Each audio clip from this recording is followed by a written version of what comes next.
October 6, 2018. The world watched me submit Conor McGregor in the fourth round. The crowd erupted. Cameras flashed. Dana White prepared the belt. But I did something nobody expected. I dropped to my knees, not in celebration, in prayer. While millions celebrated what they called my greatest victory, I was thanking Allah for something else entirely. For the 29 years before that moment. For every morning I woke up at 4 a.m. in the mountains of Dagestan when my body screamed to stay in bed. For every time my father pushed me past what I thought was possible. Because you see, the secret to success isn't in the moment everyone sees. It's in the thousands of moments nobody witnesses. I grew up in a village called Sildi. We had no running water, our toilet was a hole in the ground. 15 of us lived in one house, my brothers, my cousins, my family. We ate together, trained together, suffered together. When I was 6 years old, my father sold our house.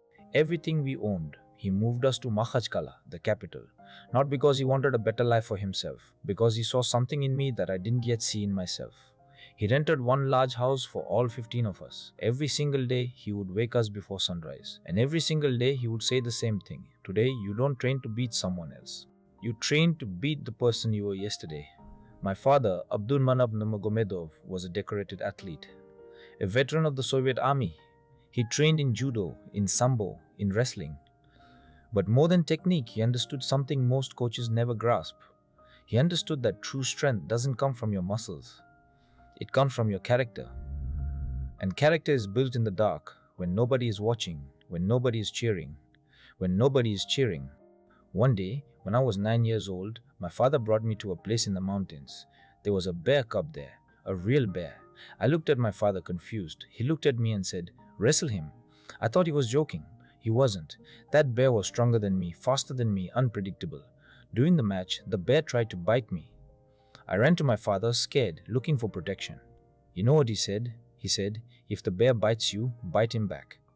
"Then keep wrestling," he said. "If the bear bites you, bite him back." In that moment, my father wasn't teaching me how to fight a bear. He was teaching me something far more valuable. He was teaching me that fear is not a reason to stop. Pain is not a reason to quit. When life bites you, and trust me, it will, you don't run away. You bite back. You keep going. This lesson shaped everything that came after. When I faced Conor McGregor, and he talked for hours at press conferences, trying to get inside my head, trying to make me angry, trying to break my focus, I remembered the bear. I remembered my father's lesson. When someone tries to bite you with words, with insults, with disrespect, you don't need to bite back with more words. You bite back with discipline, with silence, with preparation. At one press conference, Conor spoke for 20 minutes. At one press conference, Conor spoke for 20 minutes. When it was my turn to speak, I said 3 words. October 6th, fighting. That's it. 3 words. The room went silent. Because they expected me to explode. They expected me to match his energy. But I learned something in those mountains of Dagestan that most people never understand. The loudest person in the room is usually the weakest. True strength doesn't need to announce itself. It doesn't need to announce itself. It doesn't need validation. It doesn't need validation. It doesn't need attention. True strength is silent, patient, and when the time comes, it's devastating. My father taught me that discipline is not about motivation. Motivation is like the weather, it comes and goes. Some days you feel motivated, some days you don't. But discipline is like the mountains. It doesn't change. It doesn't care about your feelings. It doesn't care about your feelings. It doesn't care if you're tired. It doesn't care if you want to quit. Discipline shows up every single day, whether you want to quit. Discipline shows up every single day, whether you feel motivated. When I was 12 years old, training in wrestling, there were days I wanted to quit. Days when my body hurt so much I could barely move. Days when I watched other kids playing, having fun, living normal lives. And I would think, why am I doing this? Why am I sacrificing everything? My father would see the doubt in my eyes, and he would tell me, "Khabib, the easy path is crowded. The hard path is crowded. The hard path is empty. That's how you know you're going the right way." People look at my record, 29-0, and they think I was naturally talented. They think I had some gift that made me special. Let me tell you the truth. I wasn't the most talented kid in Dagestan. I wasn't the strongest. I wasn't the fastest. But I was the most disciplined. While other fighters trained twice a day, I trained 3 times. While they rested on weekends, I was in the gym. While they celebrated their victories, I was in the gym. While they celebrated their victories, I was studying my next opponent. Success isn't about being gifted. Success is about being consistent when everyone else quits. When I moved to America to train in San Jose, California, people were shocked by my lifestyle. They expected me to live like other UFC champions. Big house, fancy cars, parties, clubs. But I lived in a simple apartment. I trained, I prayed, I spent time with my team. That's it. My American coaches would ask me, Khabib, don't you want to enjoy your success? Don't you want to enjoy your success? Don't you want to have fun? And I would tell them, this is my fun. Discipline is my fun. Improvement is my fun. Becoming better than I was yesterday, that's my entertainment. They thought I was crazy. Maybe I am. But that's the secret nobody wants to hear. If you want extraordinary results, you can't live an ordinary life. My father created something he called the training system. It wasn't about techniques or strategies. It was about building your foundation so strong that nothing could break you. We would wake up at 4 a.m. and run in the mountains, not on a flat road. In the mountains, where the air is thin, where every step is a challenge. We would lift rocks instead of weights. We would swim in freezing water. We would do hundreds of push-ups in the snow. People would see videos of our training and think it was for show, for cameras. But we trained like that for years before anyone knew my name. We trained like that because my father believed that if you prepare for the absolute worst conditions, normal conditions become easy. When I fought in the UFC, the octagon felt comfortable. The lights, the crowd, the pressure, none of it affected me. Why? Because I had already experienced worse. I had wrestled bears. I had trained in negative temperatures. I had pushed my body and mind to places most people never go. So when I stepped into that cage, it wasn't scary. It was just another day of work. This is what most people don't understand. They want success, but they train in comfort. They want championships, but they quit when things get hard. They want respect, but they don't do respectable things when nobody's watching. My father always said, show me your discipline when nobody's watching, and I'll show you your future. Every single day, I proved my discipline. Not for cameras, not for fans, not for money. For myself, for my family, for my legacy. When you train alone, when you push through pain with no audience, when you wake up early while the world sleeps, you're making deposits into your future. Most people want to make withdrawals from a bank account they never filled. They want the rewards without the work. They want the victory without the sacrifice. That's not how life works. That's not how success works. In 2018, I asked my father a question that had been on my mind for years. I said, Father, I've beaten everyone. I'm the champion. I'm undefeated. When will it be enough? When can I rest? He looked at me with those eyes that had seen so much, that had taught me everything I know. And he said, Khabib, it will never be enough.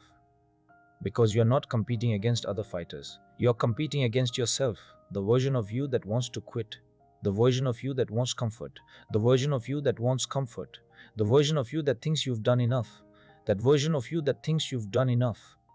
Your job is to beat him every single day. Those words changed everything. I realized that my biggest opponent was never Conor McGregor. It was never Dustin Poirier. It was never Justin Gaethje.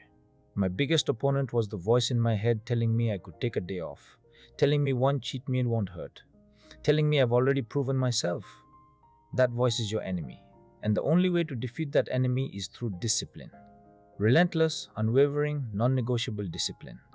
This is why I never missed a training session, why I never broke my diet, why I never let success make me soft.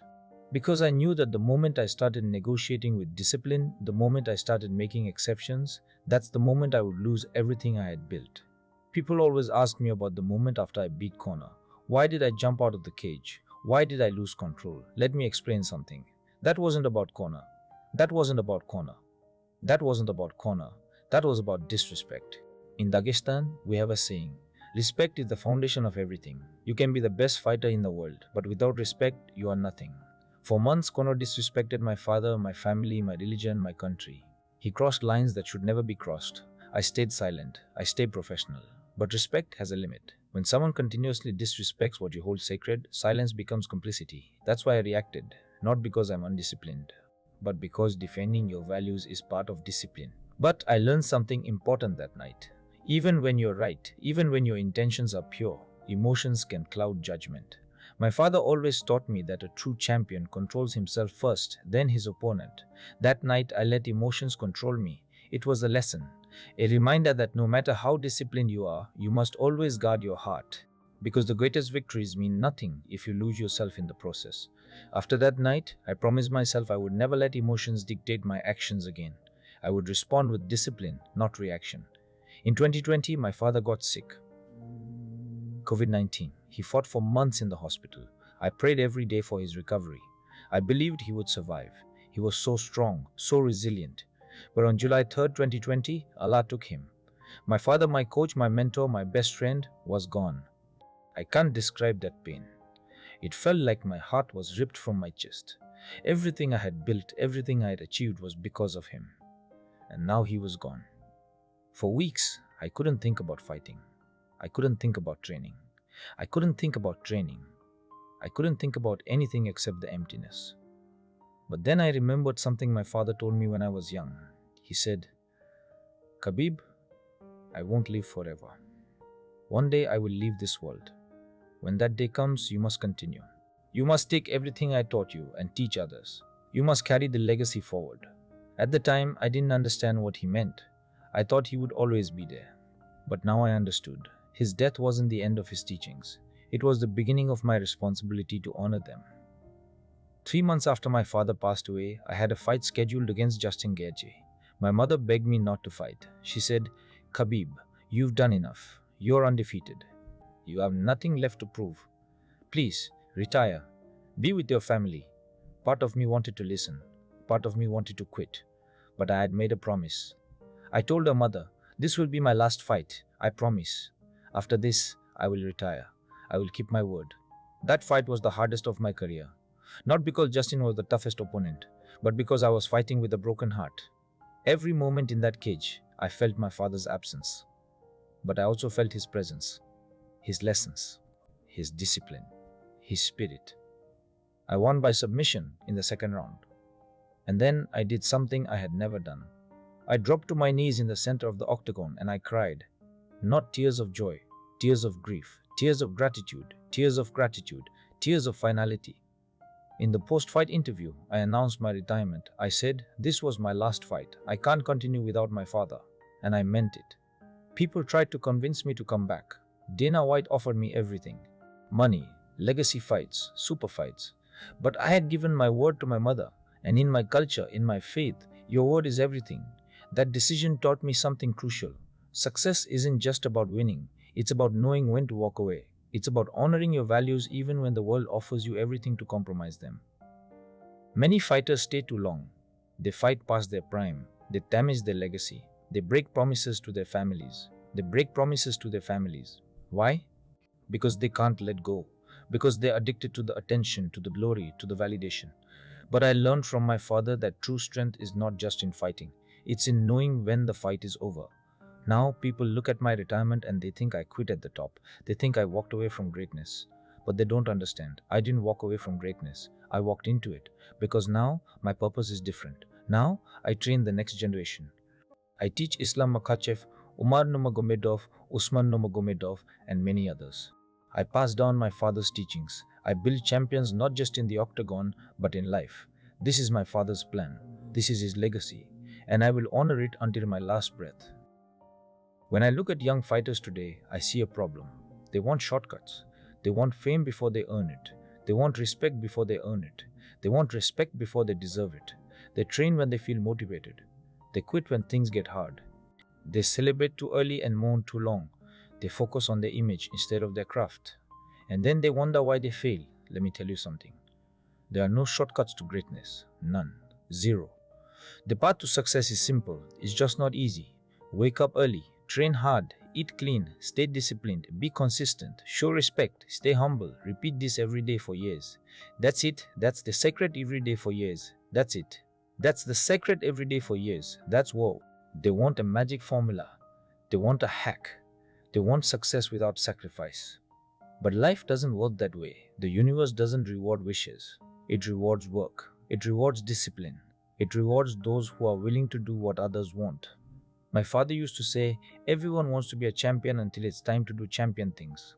When it's 4 a.m. and your alarm goes off, that's when you find out who really wants it. When your body is exhausted and your mind says quit, that's when champions are born. When everyone else is celebrating and you're still training, that's when legends are made. I want you to understand something. My undefeated record, my championships, my legacy, none of that happened by accident. It happened because of thousands of small decisions. Every morning I chose discipline over comfort. Every morning I chose discipline over comfort. Every training session I chose effort over ease. Every meal I chose health over taste. Every night I chose rest over entertainment. These small decisions, repeated daily, created my destiny. This is what most people miss. They focus on the big moments, the championship fight, the victory celebration, the belt ceremony. But those moments are just the result. The cause is in the daily habits nobody sees. I'll give you a practical example. People ask me, Khabib, how did you never get taken down in the UFC? How did you never get taken down in the UFC? How did your wrestling become so dominant? The answer is simple. Every single day, for 20 years, I practiced wrestling. Rain or shine, sick or healthy, motivated or not. Every day, while other fighters trained wrestling twice a week, I trained it twice a day. While they took weekends off, I was on the mat. While they were at parties, I was studying film. It wasn't talent, it wasn't genetics, it was obsession, it was discipline, it was refusing to negotiate with myself. And here's what's beautiful about this approach. Once you build that level of discipline, once you prove to yourself that you can keep promises to yourself, everything in life becomes easier. Because you develop self-trust. You know that when you commit to something, you'll follow through. You know that when you set a goal, you'll achieve it. Not because you're special, but because you're disciplined. This self-trust is more valuable than any championship. It's the foundation of confidence. Real confidence doesn't come from talking. Real confidence doesn't come from talking. It comes from doing, from proving to yourself in private that you're capable. My father taught me another critical lesson. He said, Khabib, be humble in victory and gracious in defeat. But never ever disrespect yourself by giving less than your best. This lesson guided every fight. When I beat my opponents, I never celebrated over them. I never talked trash after victories. I helped them up. I showed them respect. Why? Because I know how hard they trained. Why? I know how much they sacrificed. I know the courage it takes to step into that cage. Just because I won doesn't make them less worthy of respect. But during the fight, I was merciless. I gave everything. I showed no weakness. This is the balance. Respect your opponent, but destroy them in competition. Too many people confuse kindness with weakness. They think being humble means being soft. No, humility is strength under control. It's confidence without arrogance. It's confidence without arrogance. It's knowing you are capable of destroying someone but choosing to show respect instead. This is true power. The ability to hurt someone and choosing not to. The ability to humiliate someone and choosing to honor them instead. My father embodied this. He was the strongest man I knew, but he never used his strength to intimidate. He used it to protect, to teach, to build others up. Let me share something personal. During my career, I faced many injuries. Broken ribs, damaged knees, back problems. Every fighter does. But I never used injuries as an excuse. Never. Even when I was hurt, I showed up to training. Maybe I couldn't spar, maybe I couldn't grapple. But I could study film, I could work on flexibility, I could strengthen other areas. Because discipline doesn't stop when conditions aren't perfect. Discipline means finding a way no matter what. This mentality separated me from others. While they made excuses, I made progress. This mentality separated me from others. I remember one time, I had a serious knee injury 6 weeks before a fight. My doctors told me I should pull out. My team said I should postpone. But I had given my word, I had signed a contract, I had committed, so I adjusted my training. I focused on what I could do instead of what I couldn't. I worked on my boxing, my conditioning, my mental preparation. Fight night came and I won. Afterwards, people said, wow, Khabib looked different tonight. He used more striking. He mixed up his game. They thought it was strategy. It was adaptation. It was refusing to let circumstances control my destiny. This is a crucial mindset for life. You will face obstacles. You will face setbacks. You will face situations that seem impossible. In those moments, you have two choices. Make excuses or make adjustments. Blame circumstances or take responsibility. Feel sorry for yourself or find solutions. Winners find ways. Losers find ways. Losers, winners find ways. Losers find excuses. My father drilled this into me from childhood. He never accepted excuses. Never. If I came to him with a problem, he would say, don't tell me what's wrong. Tell me what you're going to do about it. Now, let me address something important. Many people think my success came from genetics or natural ability. Let me be very clear. My younger brother trained with me. Same father. Same coaches, same environment, same genetics. But he's not a UFC champion. Same genetics. But he's not a UFC champion. Because genetics don't make champions. Discipline makes champions. My brother was talented, very talented. But he didn't have the same hunger. He didn't have the same discipline. He didn't make the same sacrifices. And that's okay. Not everyone wants to pay the price. Not everyone should. But don't blame genetics or luck or circumstances when you're not willing to do the work. I've seen so many talented fighters waste their potential. They had all the physical gifts, speed, strength, athleticism, but they lacked discipline. They partied too much. They skipped training. They didn't take care of their bodies. They made excuses. And they never reached their potential. Meanwhile, I've seen average athletes become champions because they outworked everyone. They were first in the gym and last to leave. They treated their body like a temple. They studied while others slept. They studied while others slept. They sacrificed while others slept. They sacrificed while others celebrated. This proves that discipline beats talent when talent lacks discipline. Here's a hard truth most people avoid. The reason you're not where you want to be is you. Not your circumstances, not your past, not your resources. You, your habits, your choices, your discipline. I know this is harsh, I know it's uncomfortable, but it's also empowering because if you're the problem, you're also the solution. You can't control what happened to you in the past. You can't control what happened to you in the past. You can't control what happened to you in the past. You are fairy. You can't control many external factors, but you can control your effort. You can control your attitude. You can control your discipline. And if you maximize what you can control, you'd be amazed by what becomes possible. When I was training for my biggest fights, I had a specific routine. I would wake up at 4 a.m. First thing, I would pray. Then I would drink water and eat dates. Then I would review my game plan for 30 minutes. By 5 a.m., I was running. Not jogging, running. Hard. By 6 a.m., I was in the gym for my first training session. Wrestling, grappling, technique. This would go until 9 a.m. Then I would eat breakfast, lean protein and complex carbs. Then I would rest. But rest didn't mean scrolling through my phone or watching TV. Rest meant sleep. I would sleep for 2 hours. Then I would wake up and do my second training session. Boxing, striking, conditioning, another 3 hours. Then I would study film for 2 hours. Then I would study film for 2 hours. Then I would study film for 2 hours. Then I would eat dinner. Then I would spend time with my family. Then I would pray. Then I would sleep. This was my day. Every day. For months. People would ask me, don't you get bored? Don't you want variety? No, I don't need variety. I need results. Variety is for tourists. Consistency is for champions. I wasn't training to entertain myself. I was training to become the best in the world. And that requires repetition. It requires repetition. It requires repetition. Michael Jordan shot the same shots thousands of times. Muhammad Ali threw the same combinations millions of times. Excellence is built through repetition of fundamentals, not through variety of experiences.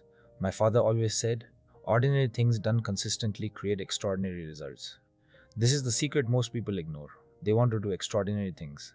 They want to try something new and exciting, but they neglect the basics, the fundamentals of repetition, the daily habits that actually matter. In fighting, basics win fights. A perfect jab beats a fancy spinning kick. A solid takedown beats a flashy slam. Consistency beats creativity. The same applies to life. Going to the gym regularly beats a perfect workout. Eating clean consistently beats a perfect diet. Showing up daily beats a perfect diet. Showing up daily beats occasional perfection. Now, I want to talk about fear. People think I was fearless. They think I never felt afraid. I felt fear before every fight. Every single one. The night before UFC 29 against Conor, I barely slept. My heart was racing. My mind was running through every scenario. What if I lose? What if I get knocked out? What if I let down my father, my team, my country? Fear is normal. Fear is human. But my father taught me something crucial.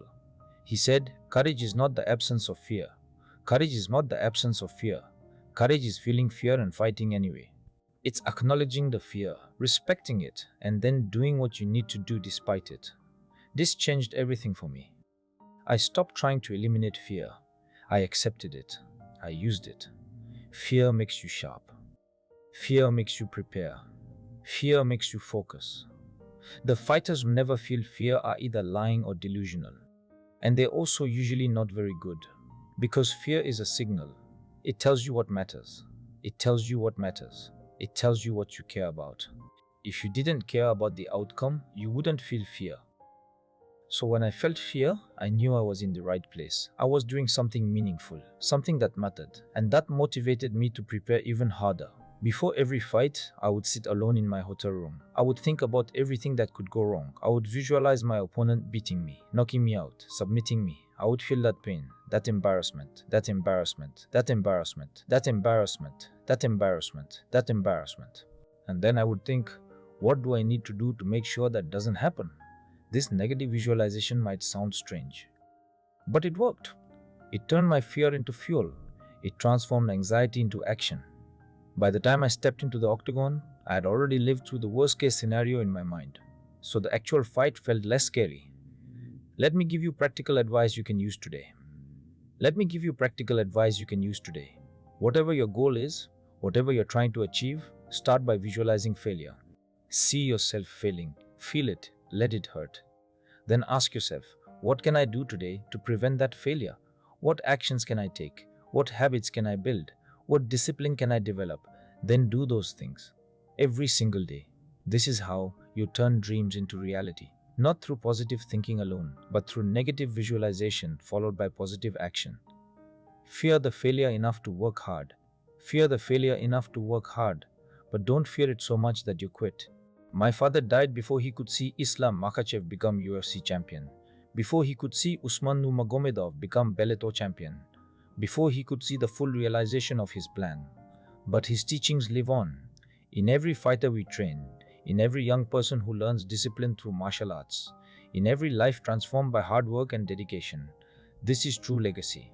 Not championships or money or fame, but impact. Influence, the lives you touch, the people you inspire. The standards you set. When people remember me, I don't want them to remember my record. I don't want them to remember my fights. I want them to remember how I carried myself, how I honored my father, how I stayed humble in victory, how I kept my word, how I practiced my faith, how I treated people with respect. These are the things that matter. Because fights are temporary, championships are temporary, but character is eternal. Impact is eternal. Example you set lives forever. Before I finish, I want to give you a challenge. For the next 30 days, I want you to do something difficult, something that requires discipline. It doesn't have to be training. It can be anything. Wake up at 5 a.m. every day. Read for an hour every day. Exercise for 30 minutes every day. Exercise for 30 minutes every day. Stop eating sugar. Stop scrolling social media. Whatever it is, commit to it fully. No excuses, no negotiations, no exceptions. When you want to quit, and you will, remember my father's words. Today, you don't compete against others. You compete against yourself. Against the weak version of you that wants comfort. Beat that version every single day. And here's what will happen. After 30 days of perfect discipline, you'll discover something powerful. You'll realize you're capable of far more than you believed. You'll develop self-trust. You'll build confidence. You'll create momentum. You'll create momentum. And that momentum will create momentum. And that momentum will carry into every area of your life. Your relationships will improve because you will show up consistently. Your career will advance because you'll work harder than others. Your health will transform because you'll take care of your body. Your mind will become stronger because you'll prove to yourself that you keep your word. This is how you change your life. Not through motivation, through discipline. My undefeated record is not my greatest achievement. My greatest achievement is that I never betrayed myself. I never quit when things got hard.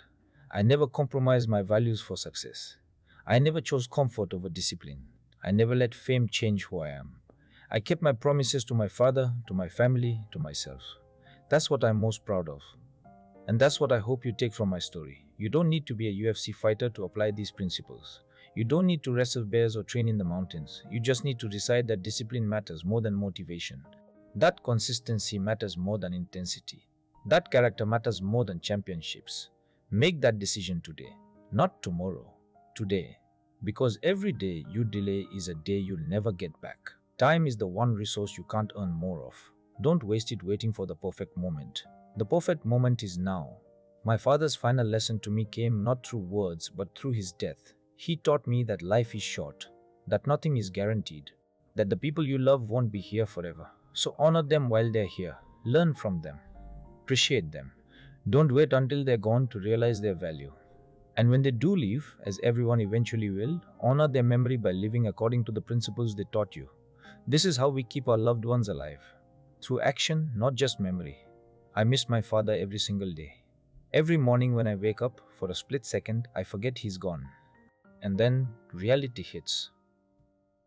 And it hurts. But then I think about what he would want me to do. And I know the answer. He would want me to train the next generation. He would want me to spread discipline. He would want me to stay humble.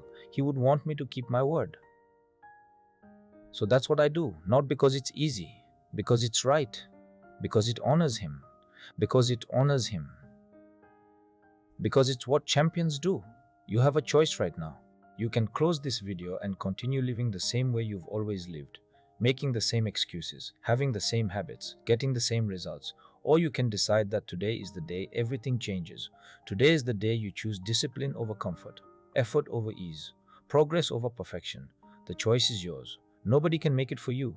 Not your parents, not your friends, not your friends, not your circumstances. Only you. Not your circumstances, only you. So what's it going to be? Are you going to be the person who wishes for change? Or the person who creates it? I'll leave you with one final thought. The secret to my success was never a secret. It was always visible. It was in my discipline, in my preparation, in my humility, in my consistency, in my faith, in my respect for others, in my refusal to quit. These aren't secrets, they're principles, and principles are available to everyone. You don't need special genetics. You don't need special genetics. Your ledge in my preparation, in my preparation, in my humility, in my humility, in my humility, in my humility, in my humbect, in my faith. You don't need luck. You need discipline. And discipline is a choice you make every single day. Make the right choice. Honor yourself, honor your family, honor your potential. Become the champion of your own life. This is my message to you. This is what my father taught me, and this is what I teach others. Discipline equals freedom. Hard work equals success. Respect equals legacy. Now go. Make your father proud. Make yourself proud. Make yourself